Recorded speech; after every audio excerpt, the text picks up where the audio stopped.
Hello there. Hey everybody, welcome to the channel and welcome back if you've seen my videos before. Today's video is going to be pretty exciting. I'm going to show you my current progress with building Kamino out of Lego. So I'm actually taking the Star Wars Battlefront 1 map of Kamino and I'm going to replicate it in Lego. I expect this to take me until probably June of 2023. It's a lot of parts, money. But right now, I'm working on at least one platform. When this platform is done to perfection, I will then duplicate it because I will need 8 of these platforms, several ramps, and one cloning facility to complete it. Pretty exciting stuff, and now I'm going to get into showing you my progress and how I got to where I'm at now. When I was younger, I built a Kamino mock of one of the buildings. I used these hinge plates for that structure, and it worked really well for a building, so I thought I'd try out the platform with these and see where it could take me. I made a circle that is 48 by 48, and I think this is a great size because it allows me to fit 1 to 2 Jedi Starfighters. I can fit a Republic gunship on here, or even an ARC 170. The wings or front ends of these ships might have a little overhang, but that's okay. And lastly, the main reason why I wanted to use these hinge plates is because I can attach these sloped wedges onto this. That's how I created the roof of the old building I had, and it worked well.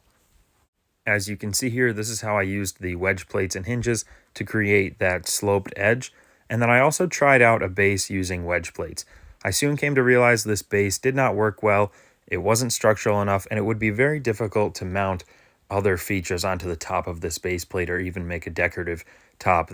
As my build progressed, I wondered if I could make a circular platform out of plate pieces. I figured this would allow me to mount in any location and just have an easier build. So I took a 48 by 48 base plate, I attached a turntable to it, and I made this small design here to allow me to figure out where the curvature needed to be to make it look as close as it could be to a circle with using rigid plates. I then used 2 layers of plates to create this circle. As you can see, it looks pretty good for a circle even though it's made out of plates. Don't mind all the different colors. This will be all dark gray at the end, and I will possibly add a tile decorative top layer. And here's the Jedi Starfighter on it. So as you can see, I think it looks pretty good for a platform. I was happy when I made this circle. I was content with how it came out, and it felt quite durable. I used the template I made to just make sure every edge was the same. That way it had the circular look to it. And now it was time for me to attach these wedge plates to create the slope. So I again used these hinge plates to see how it would work. And I was finding some progress here. It was working well at first, but it was just too heavy. Then I finally decided to move to Technic parts. Instead of 24 sides, I dropped it down to 16 because that's all this piece allows for when creating a circle. I then took axles that were lengths 8, 9, and 10 and created edges to see which one would work the best. I ended up going with the axle length of 9. It works the best. It is just a little larger than my 48 by 48 plate. The 10 was too large and the 8 was too small. And finally, the current design was made. I achieved this with some wedge plates, regular plates, Technic bricks, and Technic axle connectors. So I used my number 3 connector for the outside, a number 4 connector pinned into that number 3 to give me my slope, and then it holds itself up. I was very happy with how this came out, and to move forward, I needed to create 16 of each of these. 16 of the wedge plates, that'll be our sloped covers, and then 16 of the pieces that go underneath it to hold it all up. After digging through many bins and finding enough parts just to make this, I was finally able to put it all together and then flip it over to see how it looked. Isn't that pretty sweet? And then wait for it. Yeah, that's just resting on there, but look at beautiful. Then I experimented with different types of structures underneath to see what I could do. And then this was like, whoa, way too complex. Looked a little crazy. And, it was structural, but it was just too much. And not great towards the bottom there where everything needed to connect to the standing pillar. Many different methods were tried and created. Overall, I think you'll be very happy with the end result right here. This does look a little bit busy. It's a lot of different colors, but overall this works really well.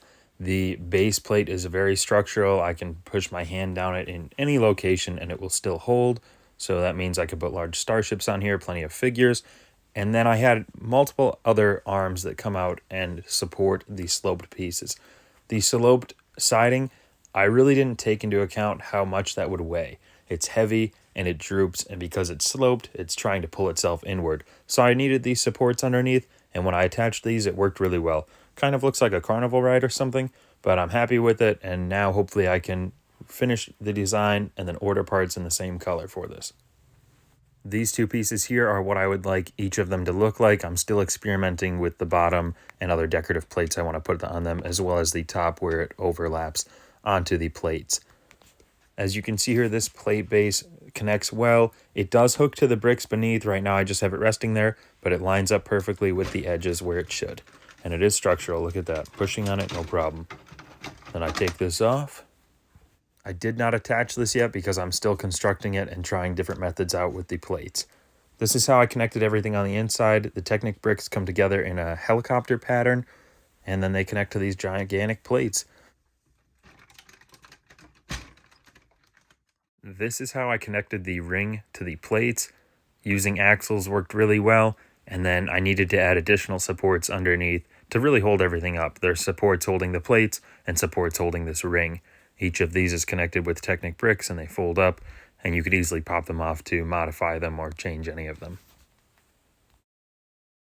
I'm still going back and forth here with designs, but I want there to be a nice curved lip here that overhangs onto the platform and covers any gaps. If you have any ideas, please leave comments and like this video if you enjoy it. Don't forget to subscribe. This is how I actually connected the lift arm underneath here to give the plate support. When I first built this, I didn't have the supports, and the plate base system here was flimsy. But right now it's quite structural, doesn't bend, and I'm very happy with it. If you enjoyed this video, please hit that like button. Please subscribe if you want to see this build take on its journey. Lego, my Jameso.